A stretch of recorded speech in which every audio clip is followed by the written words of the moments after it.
England France তৃতীয় স্থান নির্ধারণী যেই ম্যাচটা হলো, সেই ম্যাচের গোলগুলো গোল্ডেন বুটের রেসে কাউন্ট হওয়া উচিত না। প্রথমত এটা একটা অগুরুত্বপূর্ণ ম্যাচ সেই কারণে। দ্বিতীয়ত এই ম্যাচটা ছিল পাতানো।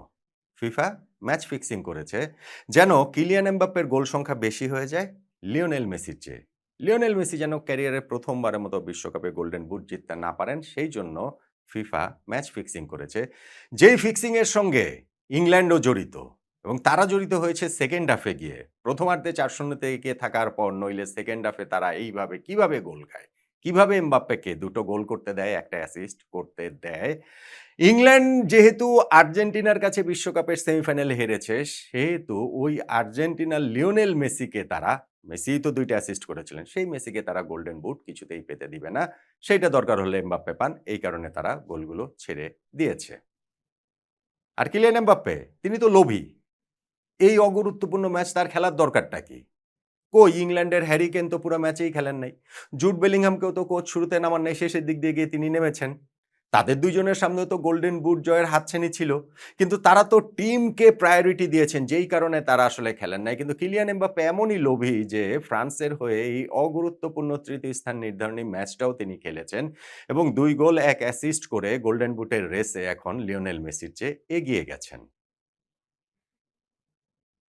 এরকম আলোচনা আমি সোশ্যাল মিডিয়াতে বিভিন্ন জায়গায় দেখছি।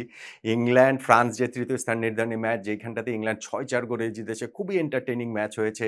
সেই ম্যাচ নিয়ে একটা ভিডিও করেছিলাম। সেই ভিডিওর কমেন্ট সেকশনে অনেকে এরকম কমেন্টস করেছেন এবং আরো অন্যান্য ফেসবুক সহ সোশ্যাল মিডিয়াতে তো এইটা এখন মোটামুটি হচ্ছে গিয়ে ফ্লাডেড হয়ে গেছে এই জাতীয় কমেন্টসে। আসলে কি ঘটনা তাই? আসলেই কি এই তৃতীয় স্থান নির্ধারণী ম্যাচের গোলগুলা গোল্ডেন বুটের রেসে কাউন্ট হওয়া উচিত না? এবং আসলেই কি ফিফা ম্যাচ ফিক্সিং করেছে? ইংল্যান্ডও কি ফ্রান্সকে ছেড়ে দিয়েছে? এমবাপ্পেকে ছেড়ে দিয়েছে গোল করার জন্য, এবং আসলে কিলিয়ান এমবাপ্পে এতটাই লোভী হয়ে গেলেন? লিওনেল মেসির সামনে অবশ্য এখনো সুযোগ রয়েছে গোল্ডেন বুটটা জেতার। সেইজন্য ফাইনালে তাকে কি করতে হবে? ২ টা গোল করলেই আসলে হবে না। আমি ওই ভিডিওটাতে বলেছিলাম ২ টা গোল করলেই মেসির হবে। আসলে ২ টা গোল করলে হবে না। কেন ২ টা গোল করলে হবে না? একটু টেকনিক্যালি এই জায়গাটাতে ঝামেলা রয়েছে। টেকনিক্যালি ওই জায়গাটাতে আমার ভুল বলাটা হয়েছে। কেন হবে না এবং লিওনেল মেসিকে আসলে কি করতে হবে, এবং এই যে আলোচনা, এই যে ষড়যন্ত্র তত্ত্ব, সেগুলার আসলে সারবত্তা কতটা, সবকিছু মিলিয়ে একটুখানি আলোচনা করতে চাই। দেখুন, গত বিশ্বকাপের ফাইনালটার কথা মনে করে দেখুন। আর্জেন্টিনা ভার্সেস ফ্রান্স ফাইনালে উঠল। ২ দলের ২ জন, লিওনেল মেসি এবং কিলিয়ান এমবাপ্পে, তারা তখনও বিশ্বকাপের সর্বোচ্চ গোলদাতা। ২ জনই ৫ গোল করে করেছেন। ফাইনালে লিওনেল মেসি ২ গোল করলেন, তার ৭ গোল। কিলিয়ান এমবাপ্পে ৩ গোল করলেন, তার ৮ গোল হলো। ফলে ওই ফাইনাল ম্যাচটা দিয়েই কিন্তু মেসিকে ছাড়িয়ে গিয়েছিলেন এমবাপ্পে এবং তিনি গোল্ডেন বুটটা জিতে নিয়েছিলেন। এইবার আর্জেন্টিনা ফ্রান্স ফাইনালে মুখোমুখি হচ্ছে না। কিন্তু নিজেদের যে লাস্ট ২ টা ম্যাচ, আর্জেন্টিনা ফাইনাল খেলবে, ফ্রান্স তৃতীয় স্থান নির্ধারণী ম্যাচটা খেলল। ঠিক তার আগের অবস্থা যদি দেখেন তাহলে মেসি আর এমবাপ্পে কিন্তু একই সমতাতেই ছিল। ২ জনেরই ৮ টা করে গোল, মেসির ৪ টা অ্যাসিস্ট এবং এমবাপ্পের ৩ টা অ্যাসিস্ট ছিল। সো অ্যাসিস্টে এগিয়ে থাকার কারণে মেসি একটুখানি এগিয়ে ছিল।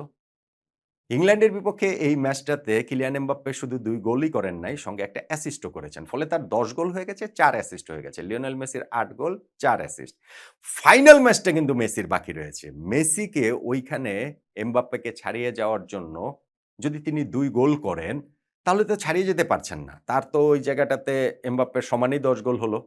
অ্যাসিস্টও ২ জনেরই সমান, ৪ টা করেই থাকলো। সেই ক্ষেত্রে আসলে ক্রাইটেরিয়াটা কি? কি করলে মেসি গোল্ডেন বুটটা জিততে পারবেন? Kylian Mbappe world cup legend, full stop. Full stop. ভাই বয়স মাত্র ২৭ বছর। এরই মধ্যে বিশ্বকাপ ইতিহাসে সর্বকালের সর্বোচ্চ গোলদাতা তিনি হয়ে গেছেন। ২২ টা গোল তিনি করে ফেলেছেন। ভাবা যায়? লিওনেল মেসির বয়স ৩৯ বছর। তার হলো এটা ৬ নাম্বার বিশ্বকাপ। এখনো তিনি ২১ গোল করে আছেন। অবশ্যই এমবাপ্পেকে ফাইনালে তো তিনি ওই সর্বকালের সর্বোচ্চ গোলদাতা ওয়ার্ল্ড কাপের সেখানটাতেও ছাড়িয়ে যেতে পারেন। কিন্তু ৬ ওয়ার্ল্ড কাপে ২১ গোল। ৩৯ বছর বয়স। কিলিয়ান এমবাপ্পে এই ৩ ওয়ার্ল্ড কাপেই মাত্র ২৭ বছর বয়সে তার ২২ গোল হয়ে গেল। ২০১৮ বিশ্বকাপে ফ্রান্সের সেই জয়ের পথে তিনি ৪ টা গোল করেছিলেন। সেরা তরুণ খেলোয়াড়ের পুরস্কার তিনি সেবার জিতেছিলেন। ২০২২ বিশ্বকাপে ৮ টা গোল করেছেন। বললাম যে গোল্ডেন বুটই তিনি জিতেছেন এবং ২০২৬ তো তিনি ১০ টা গোল করলেন। মোট গোল হয়ে গেল 22টা। বিশ্বকাপের সর্বকালের সর্বোচ্চ গোলদাতায় যেইটা ধরেন ২০০৬ সাল, আমি সাম্প্রতিক ইতিহাসটাও যদি বলি, ২০০৬ সালে ব্রাজিলের রোনালদো তিনি ১৫ গোল করে ওইটাকে হচ্ছে গিয়ে সর্বকালের সর্বোচ্চ গোলদাতার আসনটা নিলেন। সাম্প্রতিক সময়ের কথা বললে। তারপরে সেটাকে ওভারটেক করে গিয়েছেন মিরোস্লাভ ক্লোজা। ২০১৪ তে তিনি ১৬ গোল করে শেষ করলেন। এবং এইবার তো সেই বারটাকে রেইজ করেছেন কত বেশি করে। সেইটা ধরেন হচ্ছে গিয়ে এমবাপ্পের ১২ গোল নিয়ে টুর্নামেন্ট শুরু করেছিলেন। আর মেসির ছিল ১৩ গোল। এখন তো ক্লোজার সেই ১৬ গোল ছাপিয়ে লিওনেল মেসির ২১ গোল, কিলিয়ান এমবাপ্পের ২২ গোল।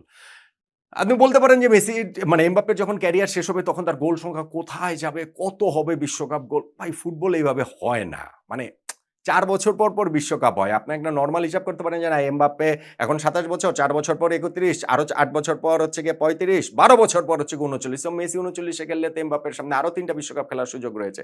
অনেক কিছু এই ১২ বছরে না, এই ৪ বছরেই হতে পারে। ইনজুরি হতে পারে। অনেক রকম অনেক কিছুই হতে পারে। সো ওইটা আসলে আলোচনা এইখানটাতে করা, হ্যাঁ, যদি তিনি ওই অনুযায়ী ক্যারিয়ারটা যেরকম প্রমিস সেই অনুযায়ী করতে পারলে অনেক দূর যাবেন। কিন্তু সেটা তো পরের ঘটনা। এখন পর্যন্ত যেই জায়গাটাতে আছেন তাতে করে কিলিয়ান এমবাপ্পে যদি আর কোনো ওয়ার্ল্ড কাপ নাও খেলেন তাও তিনি ওয়ার্ল্ড কাপ লেজেন্ড। লেজেন্ড ভাই। এটা আনবিলিভেবল, আনরিয়াল একটা স্টেট। লিওনেল মেসি ৬ বিশ্বকাপ খেলে তার ওই ৩৯ বছর বয়সে এসে ২১ গোল, সেইটা একটা আনরিয়াল অ্যাচিভমেন্ট। আর কিলিয়ান এমবাপ্পে ৩ বিশ্বকাপে ২৭ বছর বয়সে ২২ গোল। এইটা আরো আনরিয়াল অ্যাচিভমেন্ট নিঃসন্দেহে। এখন কিলিয়ান এমবাপ্পের যে এই যে ষড়যন্ত্র তত্ত্ব বা ধরেন আমি যদি ওই জায়গাগুলোর কথা বলি যে ফার্স্ট যেটা যে তৃতীয় স্থান নির্ধারণী ম্যাচের এই গোলগুলো গোল্ডেন বুটের রেসে কাউন্ট হওয়া উচিত না। এই আলোচনা ভাই পৃথিবীর কোথাও নাই। কোথাও নাই মানে কোথাও নাই। এই আলোচনা শুধুমাত্র এই আমাদের মধ্যেই আছে। মানে আমি দেখতে পাই আরকি সোশ্যাল মিডিয়ায় বাংলাদেশে। তৃতীয় স্থান নির্ধারণী ম্যাচ এইটা কি বিশ্বকাপের ম্যাচ না? এইটা বিশ্বকাপের ম্যাচের কোনো অগুরুত্বহীন ম্যাচ। অবভিয়াসলি আজকে যেমন হচ্ছে গিয়ে ফ্রান্স-ইংল্যান্ড ম্যাচে ১০ টা গোল হয়েছে। এই ম্যাচটা যদি সেমিফাইনাল হতো ১০ টা গোলের ম্যাচ হতো না। এই ম্যাচ কোয়ার্টার ফাইনাল ইভেন মানে গ্রুপ পর্বের ম্যাচ হলেও এরকম ম্যাচ হতো না।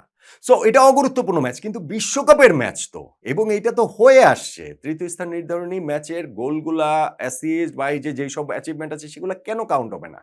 এটার আসলে লজিকটা কি? এইটার আমি একটাই লজিক দেখি যে লিওনেল মেসি এই রেসটাতে রয়েছেন কিলিয়ান এমবাপ্পের সঙ্গে, ফলে এটা আসলে কাউন্ট হতে পারবে না। এখন এটা শুধু মেসি বলে কথা না, এটা ধরেন ব্রাজিলের কেউ যদি থাকতো তখন ব্রাজিলের সমর্থকরাও সেভাবে বলতো। আমাদের ফুটবল সমর্থন, পাগলপাড়া সমর্থনের জায়গাটা হচ্ছে গিয়ে এরকম। কিন্তু আমরা একটু রিভার্সটা ভাবি না যে ধরেন মেসি সেমিফাইনালে বাদ পড়ে গেল আর্জেন্টিনা। তার যদি তৃতীয় স্থান নির্ধারণী ম্যাচ খেলতে হতো তখন কি আমরা বলতাম যে না তৃতীয় স্থান নির্ধারণী ম্যাচের গোল আসলে গোল্ডেন বুটের রেসে কাউন্ট হবে না, হতে পারে না?